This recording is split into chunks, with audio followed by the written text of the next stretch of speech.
maanta Facebook caajis badanaa wax challenge iyo dhaqdhaqaaq iyo nooxsi dhamada oo ina dhaqdhaqaaq iyo challenge u yeelaa oo aan kala kiciyaa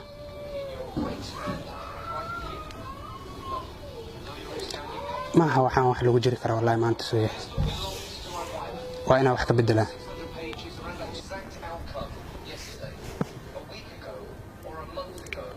حبيبي كالي برتان فديسو challenge-gan waxa la doonayaa in la soo gudo Soomaali badan in la soo gudaa la doonayaa waa ina share gareysaan dad badan baa bisada iyo yaanyuur iyo wax la mid isku soo sawiri doona ama teedka loo furo share taala badi faraa ama teedka loo furo That's my homeboy. Watch your back if you're gonna walk alone, boy. Cause everybody in the homeboys trying to get rich. You could get hit even if you know 'em, boy.